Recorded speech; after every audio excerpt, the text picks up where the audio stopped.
All right, students, we're getting ready to do pointilism, ruled line, and meandering line as our practice run. And just like I did before, if you've already watched the hatching and cross-hatching videos, you have already seen, we're going to pretend that this is in our sketchbook, and we're going to end up making sure that we understand how to move dark to light in each of these partition boxes that we have. Small little rectangle boxes of what you can draw inside your sketchbook always work great.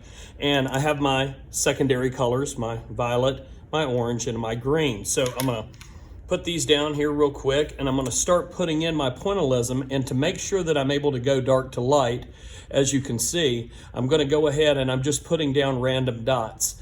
Now, pointilism is built upon the concept of random dots, and I'm not going to fill in the entire box just because of time's sake, but you're going to get to see how we're going to end up handling that. And then it's random dots that are gently placed on the page so that you can get a full feel for how to space out all of the individual little itty bitty dots. So I'm putting them down really, really fast, and again, separating my space so that I can get a feel from dark to light. And then what you'll do is you have to make sure that it is seamless. Some students will end up going like this, and they'll be like, okay, everything's fine. And then you're going to end up having these, this stop. And I want to make sure that you understand what stops are. Stops are where people will saturate an area with a line technique, and then the line technique will discontinue in terms of its seamlessness.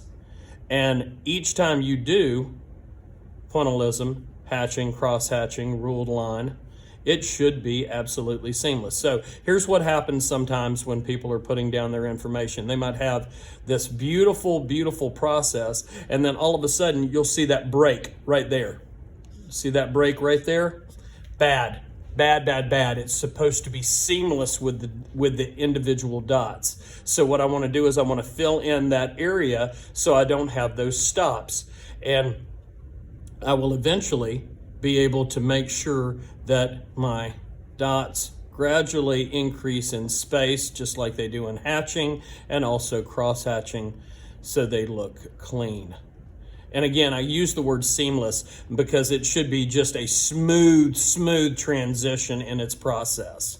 So you'll go over these dots over and over again, and if yours start to look like this, then that means that you're doing it correct. Awesome. Now we're moving on to ruled line, and I've got a little bit of a mat board or a pizza box or a cardboard as my straight edge, and then I start at the top and I always move down, and make sure that your lines are literally one on top of the other in the beginning. And then you will eventually get to a point in a place where you can start spacing out the lines a little bit more and a little bit more and a little bit more. But you want to make sure that they are equidistant apart. So again, the lines are parallel, and then you grow the distance, and then eventually you have your movement from, again, dark all the way to light. And then last but not least, I would put another line right there. So dark to light right here, dark to light right here, and then meandering line. I'm going to choke back here, and I'm going to use the tip of the marker. And then I'm just going to kind of let it randomly just kind of flow inside my box.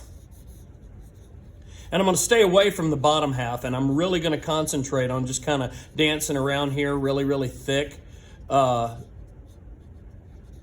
proximity positioning of these lines up here. And then I can go to the fat side of the marker if I want to a little bit, and then roll back up to the top, and then just kind of roll the marker around. But this is meandering line at its best, and then you can come in and again saturate the area. When I say saturate, I'm talking about the visual arts term saturate, meaning to fill in. And then once it's really, really heavily filled in, then like I told you before, based upon proximity, the lines start to get further and further apart. And then ultimately we have this really, really cool section where it's saturated and then the lines are further apart, dark to light.